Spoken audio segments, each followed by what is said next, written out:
எனதன்பு மீனராசிக்கார நேயர்களுக்கு எனதினிய வணக்கங்க. நம்ம இன்னைக்கு வீடியோ பதிவுக்குள்ள போறதுக்கு முன்னாடி முருகரை மனதார வணங்கிட்டு வீடியோ பதிவுக்குள்ள போகலாங்க. ஓ முருகா போற்றி, ஓ முருகா போற்றி, ஓ முருகா போற்றி. எனக்காக்கும் முருகனையே போற்றி. நல்லதே நடக்கும், நல்லது மட்டும் தான் நடக்கும். நம்மளோட மீனராசிக்காரங்க மனம் நெகிழும் கருணையுள்ளவங்க. கலை உணர்வு, கற்பனை சக்தி அதிகமா இவங்க கிட்ட இருக்கு.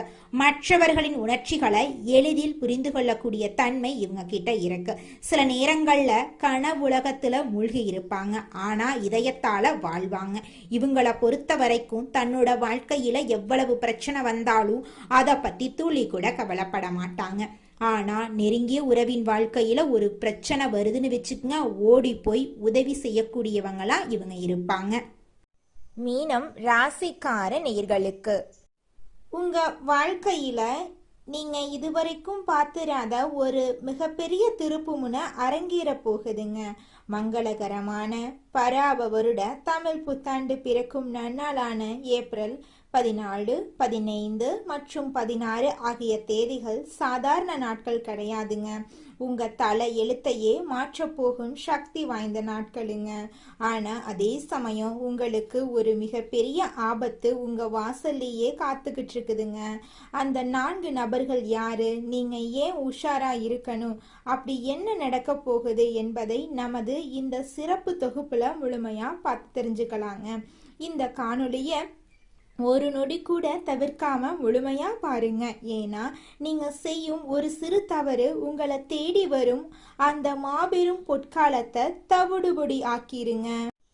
ஏன் எனக்கு மட்டும் இப்படி நடக்குது, நான் யாருக்கு என்ன பாவம் பண்ண அப்படின்னு நீங்க பலமுறை கண்ணீர் சிந்தி இருப்பீங்க. அந்த வழிக்கெல்லாம் ஒரு விரிவு காலம் பிறக்க போகும் நேரமா இந்த நேரம் உங்களுக்கு அமைஞ்சிருக்கு. உங்க கடந்த காலத்தை சற்று திரும்பி பாருங்க. நீங்க யாருக்கெல்லாம் உண்மையா இருந்தீங்களோ அவங்களே உங்களுக்கு முதுகுல குத்தி இருப்பாங்க. நீங்க யாருக்காக கஷ்டப்பட்டு உழைச்சிங்களோ அவங்களே உங்களை மதிக்காம இருந்திருப்பாங்க. உங்க கடந்த கால வாழ்க்கை அப்படிங்கிறது ஏமாற்றங்களாலும் துரோகங்களாலும் நிரப்பப்பட்ட ஒரு நீண்ட பயணமாகவே இருந்திருக்கு. நீங்க பட்ட கஷ்டங்கள் சாதாரண கஷ்டம் கிடையாது. பல நேரங்கள்ல உணவுக்கு கூட கஷ்டப்பட்டு, உறவினர்களிடம் அவமானப்பட்டு, தனிமையில் அமர்ந்து அழுத இரவுகள் ஏராளமா இருக்கு. இந்த கஷ்டங்களுக்கு எல்லாம் காரணம் உங்க முற்பிறவி கர்ம வினைகள் தாங்க. உங்க வாழ்க்கையில நீ நல்லது தாங்க நடக்கும். நீங்க இந்த பிறவியில அனுபவிக்கக்கூடிய ஒவ்வொரு வழியும் உங்களை செதுக்கிறதுக்காகவே இயற்கை உங்களுக்கு கொடுத்த பாடங்க. மற்றவர்கள் எல்லாம் எளிதா பெற்றுவிடும் விஷயங்கள் கூட நீங்க பல முறை போராடி ரத்தம் சிந்தி உழைத்து தான் பெற வேண்டி இருக்கு. உங்களை மற்றவங்க ஒரு இரும்பு மனிதனா பார்க்கலாம், ஆனா உங்க உள்ளுக்குள் இருக்கும் ரணங்கள் உங்களுக்கு மட்டும்தாங்க தெரியும். இப்போது நீங்க கவனியுங்க. மங்களகரமான பராபவருட தமிழ் புத்தாண்டு பிறக்கும் இந்த நன்னாளில் கிரகங்களோட சஞ்சாரம் உங்க ராசியில ஒரு பிரம்மாண்ட மாற்றத்தை ஏற்படுத்த போகுது. இது ஒரு இடிமுழக்கம் போன்ற எச்சரிக்கை மட்டுமல்லங்க, உங்க தலையெழுத்தையே மாற்றி புதிய பொற்கால வாய்ப்புகளை திறக்க போகும் மகா சக்தி வாய்ந்த நேரமா இருக்குதுங்க. இந்த நேரத்துல உங்க வாழ்க்கையில நல்லதெல்லாம் அடுக்கடுக்கா நடக்க போகுதுங்க. காலம் காலமா நீங்க சுமந்து வந்த அந்த கர்ம வினைகளின் சுமை குறைய தொடங்கும் நேரமா இந்த நேரம் உங்களுக்கு அமைஞ்சிருக்கு. ஆனா இந்த மாற்றங்கள் அவ்வளவு எளிதா நடந்து விடாதுங்க. இதற்காகத்தான் இந்த எச்சரிக்கை பதிவுங்க.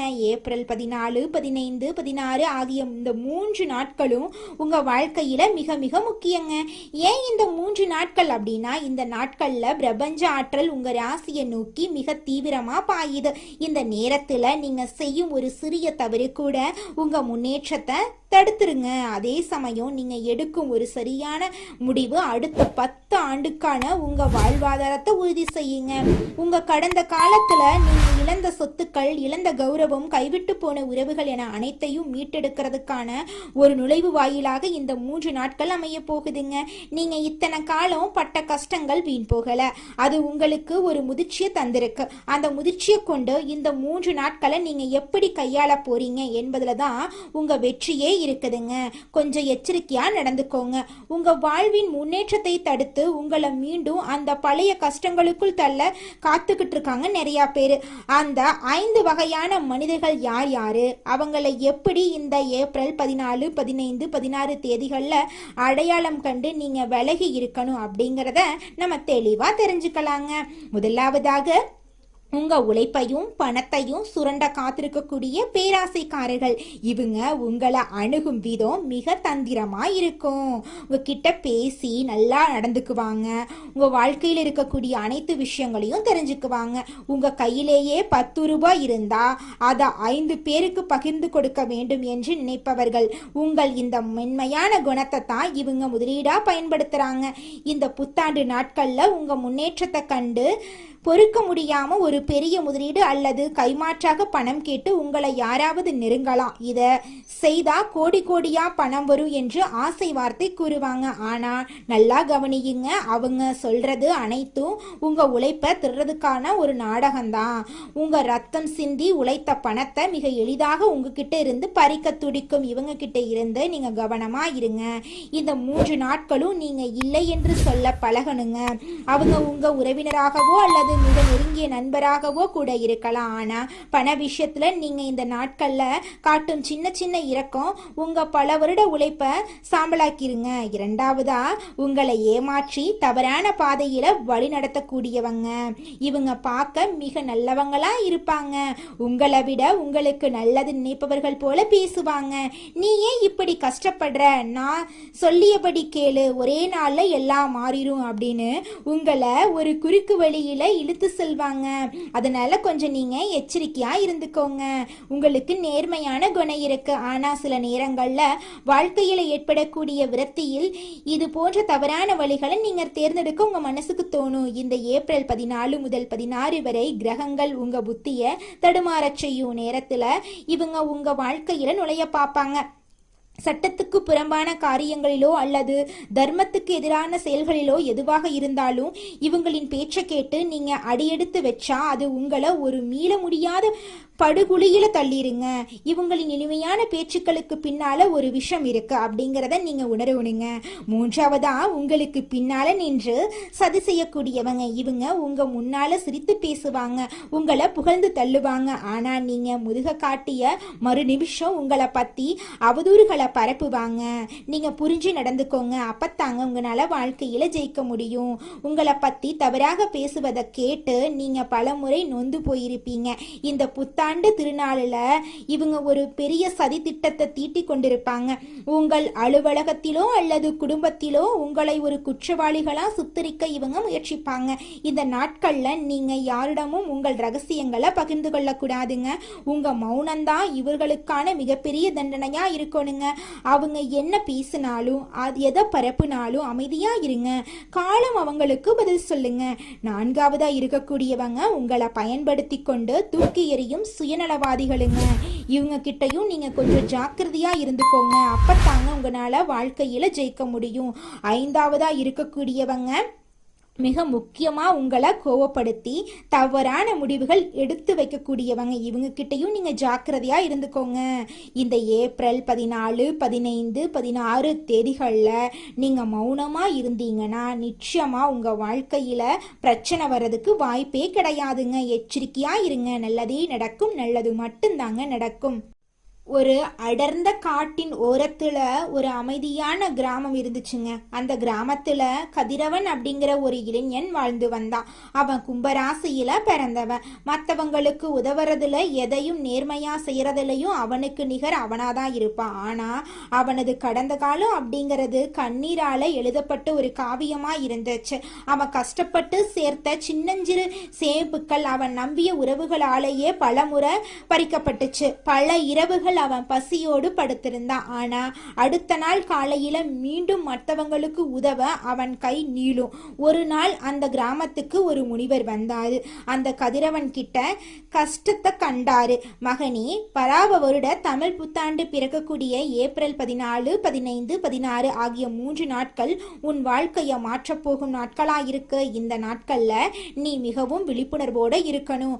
5 விதமான சோதனைகள் உன்னை தேடி வரும். அதை நீ வென்றுட்டின்னு வச்சுக்கோ, உன் வறுமை போயிரு, வாழ்க்கையே பொற்காலமா மாறிடும் அப்படின்னு முனிவர் சொல்லிட்டு முனிவர் போயிட்டாரு.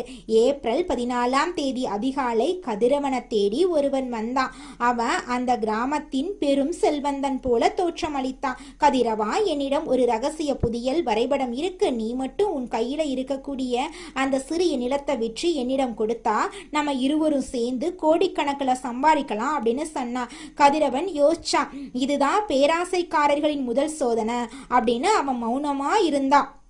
முனிவன் சொன்னது போல அவன் உழைப்பை சுரண்ட வந்த அந்த நபர் ஏமாற்றத்துடன் போயிட்டாரு. அடுத்த நாள் ஏப்ரல் 15, கதிரவனின் பழைய நண்பன் ஒருவன் வந்தான். நண்பா, உனக்கு ஏன் இந்த சாதாரண வாழ்க்கை? நான் ஒரு குறுக்கு வழி சொல்கிறேன். அதில் ஒரு இரவிலேயே நீ பெரிய ஆளாயிரலாம். ஆனால் அதற்கு நீ சில பொய்களை சொல்ல வேண்டி இருக்கும் அப்படின்னு ஆசை காட்டினான். இது ஏமாற்றுக்காரர்களின் 2வது சோதனை. கதிரவன் தன் நேர்மையை விட்டு கொடுக்க விருப்பமில்லை. தவறான வழியில் வரும் செல்வம் எனக்கு வேண்டாம் அப்படின்னு அவனை அனுப்பிட்டான். அன்றே மாலையில் கதிரவன் வேலை செய்யக்கூடிய இடத்துல அவனுக்கு தெரியாம அவனை பற்றி தவறான வதந்திகளை சிலர் பரப்புனாங்க. அவன் திருடிவிட்டதாக ஊர் முழுவதும் பேசினாங்க. இது 3வது சோதனையாக இருக்கு அப்படின்னு நினைச்சுக்கிட்டு கதிரவன் பதட்டப்படாம அமைதியா இருந்தா. உண்மைய காலம் நிரூபிக்கும் அப்படின்னு மௌனமா இருந்தா. அவனது அமைதி அந்த சதிகாரர்களை நிலைகுலைய செஞ்சிச்சு. ஏப்ரல் 16ஆம் தேதி காலை கதிரவனுக்கு மிகவும் நெருக்கமான ஒருவர் வந்து அழுதாரு. எனக்கு ஒரு பெரிய ஆபத்து. நீ உன் உயிர் மூச்சாக கருதும் அந்த பழைய மாட்டு வண்டியை எனக்கு கொடுத்துடு, நான் பிழைத்துக் கொள்றேன் அப்படின்னு சொன்னான். அதுக்கு கதிரவன் கொடுத்துட்டான். ஆனா அடுத்த 1 மணி நேரத்துல அந்த உறவினர் அந்த வண்டியை அதிக விலைக்கு விற்றுட்டு ஊரை விட்டே ஓடியதை கேள்விப்பட்டான். இது 4வது சோதனை. உங்களை பயன்படுத்தி கொள்பவர்கள். கதிரவன் வருத்தப்பட்டாலும் சரி, என் கர்மவினை இதோடு முடியட்டும் அப்படின்னு தன்னை தேர்த்திக்கிட்டான் கதிரவன். அன்றைய இரவு கதிரவனை வேண்டுமென்றே ஒரு வம்புக்கிழுத்தான். அவன் குடும்பத்தை பற்றி மிகவும் கேவலமா பேசி கதிரவனை கோவப்படுத்த முயற்சி பண்ணாங்க. இது 5வது சோதனை. கோபத்தை நம்ம அமைதியா இருந்துக்கணும். கதிரவன் கைகளை அமைதியா வச்சுக்கிட்டான். கோவப்படாம பேசாம அமைதியா இருந்தான். அடுத்த நாள் காலையில அவன் வாழ்க்கையில பெரிய மாற்றமே வந்துச்சு. அவன் மௌனமா அமைதியா இருந்தங்காட்டி அவன் வாழ்க்கையில நல்லதெல்லாம் நடக்குது. இந்த கதிரவனை போல கும்பம் ராசிக்காரர்களே, நீங்களும் பொறுப்பா நிதானமா நடந்துக்கோங்க. நிச்சயமா உங்க வாழ்க்கையில நல்லதுதாங்க நடக்கும். அடுத்ததாக நம்முடைய மீனம் ராசியில் இருக்கக்கூடிய ஒவ்வொரு நட்சத்திரக்காரர்களுக்கும் இந்த மாதம் எப்படி அமைஞ்சிருக்கு அப்படின்னு தெரிஞ்சுக்கலாங்க. மீனம் ராசியில் இருக்கக்கூடிய முதல் நட்சத்திரம் பூரட்டாதி 4ஆம் பாதம். உங்களுக்கு இந்த மாதம் எப்படி அமைஞ்சிருக்குன்னு பார்க்கலாங்க. இந்த மாதம் திறமையாக செயல்பட்டு காரிய வெற்றி காண போறீங்க. மதிப்பும் மரியாதையும் கூட போகுது. மாணவர்கள் கல்வியில சிரமப்பட்டு முன்னேற்றம் காண வேண்டி இருக்கும். மனதைரியம் கூடும். கன்னி பெண்களுக்கு திருமண பேச்சுவார்த்தை கைகூடும். அரசால அனுகூலம் உண்டு. எதிர்த்தவர்கள் அடங்குவாங்க. தந்தையுடன் விவாதம் வரும். கவனம் தேவை. தகப்பனார் வழியில இருந்து வந்த பிரச்சனைகள் அகலப்போகுது. குடும்பத்துல சுபகாரியங்கள் அடுக்கடுக்கா நடக்க போகுது. உங்களோட ஆசைகள் கனவுகள் எல்லாமே நிறைவேற போகுது. உங்க வாழ்க்கையில இனி வரக்கூடிய காலங்கள்ல பிரச்சனை அப்படிங்கிற பேச்சுக்கெல்லாம் துளி கூட இடம் கிடையாது. அடுத்ததாக மீனம் ராசியில் இருக்கக்கூடிய நட்சத்திரம் உத்திரட்டாதி. உங்களுக்கு இந்த மாதம் எப்படி இருக்குன்னு பார்க்கலாங்க. இந்த மாதம் மனதைரியம் கூடும். எதிர்ப்புகள் விலகும். எந்த சூழ்நிலையும் அனுசரித்து செல்வீங்க. வீண் குழப்பம், காரியத்தடை ஏற்பட்டு நீங்கும். வாகனங்களில் செல்லும் போது கூடுதல் கவனம் தேவை. பயணங்கள் செல்ல வேண்டியிருக்கும். கவன தடுமாற்றம் உண்டாகலாம். பணவரத்து தாமதப்படும். சொத்துக்கள் சம்பந்தமாக பிரச்சனைகள் எதுவும் இருந்தால் உங்களுக்கு சாதகமா மாறும். உங்களோட ஆசைகள் கனவுகள் எல்லாமே நிறைவேறும். உங்களுடைய உடல்நிலை ஆரோக்கியமா இருக்க போகுது. உங்களுடைய கனவுகள் நிறைவேற போகுது. உங்களை மதிக்காக இருந்த உறவுகள் எல்லோருமே இனி வரக்கூடிய காலங்களில் உங்களை மதித்து நடந்துக்க போறாங்க. உங்களுடைய வாழ்க்கையில் நல்லதுதாங்க நடக்கும். கெட்டதென்ற பேச்சுக்கு துளி கூட இடம் கிடையாதுங்க. அடுத்ததாக நம்முடைய மீனம் ராசியில் இருக்கக்கூடிய நட்சத்திரம் ரேவதி. உங்களுக்கு இந்த மாதம் எப்படி அமைஞ்சிருக்குன்னு தெரிஞ்சுக்கலாம். இந்த மாதம் தொழில் வியாபாரத்துல சீரான நிலை காணப்படும். எதிர்பார்த்தபடி ஆர்டர்கள் கிடைப்பது தாமதமாகலாம். அரசாங்கம் தொடர்பான காரியங்களில் மெத்தன போக்கு காணப்படும். உத்தியோகத்தில் இருக்கிறவங்களுக்கு விருப்பமற்ற இடமாற்றம் உண்டாகலாம். இரவு நேர பயணங்களே தவிர்ப்பது நல்லது. சொந்த பந்தங்களின் வீட்டு விசேஷங்களை முன்னின்று நடத்த போறீங்க. சித்தர்களை வணங்க எல்லா பிரச்சனைகளுக்கும் தீர்வு கிடைக்கும். வாழ்க்கையில் முன்னேற்றம் உண்டாகும். நீங்கள் நினைத்தபடி உங்கள் வாழ்க்கையில் நல்லதுதாங்க நடக்கும். கெட்டதென்ற பேச்சுக்கு துளி கூட இடம் கிடையாதுங்க. நீங்க நினைச்ச மாதிரி நிலம் வாங்க போறீங்க, வீடு கட்ட போறீங்க, நீங்க நினைச்ச மாதிரி வாழ்க்கையில வெற்றி அடைய போறீங்க. உங்க வாழ்க்கையில இந்த மாதம் நல்லதுதான் நடக்கும். கெட்டதென்ற பேச்சுக்கெல்லாம் இடமே கிடையாதுங்க. வரப்போகக்கூடிய நன்மைகளை இரட்டிப்பாக்கி கொள்ளவும் நீங்க செய்ய வேண்டிய ஆன்மீக கடமைகள் குறித்து இப்போது ஆழமா பார்க்கலாம். இந்த ஏப்ரல் 14, 15, 16 ஆகிய தேதிகள்ல நீங்க மேற்கொள்ள வேண்டிய சில எளிய அதே சமயம் மிக வலுவான வழிபாட்டு முறைகள் உங்க தலையெழுத்தையே மாற்றும் வல்லமை கொண்டதுங்க. உங்க வாழ்க்கையில நீங்க செய்யக்கூடிய முதல் விஷயம் என்னன்னு பாத்தீங்கன்னா, இந்த 3 தேதிகளிலும் நீங்க அதிகாலையிலே பிரம்ம முகூர்த்தத்துல எழுந்து நீராடி உங்க வீட்டுல பூஜை அறையில மகாலட்சுமியின் திருவுருவ படத்துக்கு மல்லிகை அல்லது வெந்தாமரை மலர்களால அலங்காரம் செய்யணும். நெய் தீபம் ஏற்றி வச்சு உங்கள் மனக்குறைகளை அந்த அன்னையிடம் ஒப்படைச்சிடுங்க. இத்தனை காலம் நான் பட்ட கஷ்டங்கள் போதும் தாயே, இனி வரும் காலம் எனக்கு ஒளியா அமையட்டும் என்று மனதார வேண்டிக் கொள்ளுங்க. வெள்ளிக்கிழமைகள்ல சுக்கிர உரையில இந்த வழிபாட்டை செய்யறது உங்களுக்கு ராஜயோகத்தை பெற்று தருங்க. அடுத்ததாக தானங்கள்ல சிறந்த தானமான அன்னதானத்தை பத்தி பார்க்கலாங்க. உங்க வசதிக்கு ஏற்ப ஏழை எளியவர்களுக்கோ அல்லது ஆதரவற்ற பெண்களுக்கோ உங்களால முடிந்த உணவை அளியுங்க. குறிப்பா இந்த புத்தாண்டு நாட்கள்ல தயிர் சாதம், பால் பாயாசம் அல்லது வெள்ளை நிற இனிப்பு வகைகளை தானமா வழங்குறது உங்கள் ஜாதகத்துல இருக்கக்கூடிய தோஷங்களின் வீரியத்தை குறைக்குங்க. பார்வையற்றவர்களுக்கு உதவுறது சுக்கிர பகவானின் பரிபூரண அருளை உங்களுக்கு பெற்று தருங்க.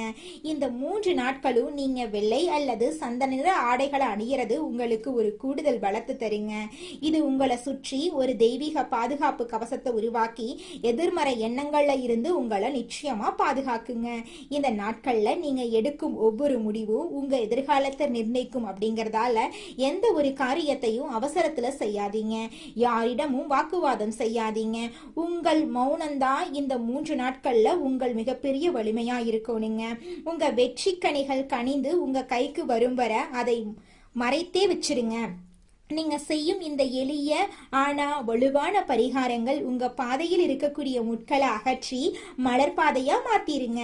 இந்த எச்சரிக்கைகளை மனதில் கொண்டு நிதானமா செயல்பட்டா உங்க வாழ்க்கையில இந்த புத்தாண்டு ஒரு மாபெரும் பொற்காலமா இருக்குங்க.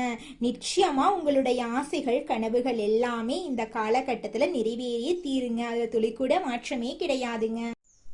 உங்க வாழ்க்கையில மேலும் நல்லதெல்லாம் நடக்க நீங்க செய்யக்கூடிய பரிகாரம் என்ன பாத்தீங்கன்னா, உங்க வீட்டுக்கு பக்கத்துல இருக்கக்கூடிய விநாயகர் ஆலயத்துக்கு போயிட்டு விநாயகர் கிட்ட உங்க வாழ்க்கையில இருக்கக்கூடிய நிறை குறைகளை சொல்லிக்கிட்டு வாங்க. கூடிய விரைவில் உங்க வாழ்க்கையில இருக்கக்கூடிய அனைத்து பிரச்சனைகளும் காணல் நீரா கரைஞ்சு போயிரும். உங்களுடைய எண்ணம் போல உங்க வாழ்க்கையில நல்லது மட்டும்தாங்க நடக்கும். கெட்டதுங்கிற பேச்சுக்கெல்லாம் துளி கூட இடம் கிடையாதுங்க. நன்றி, வணக்கம்.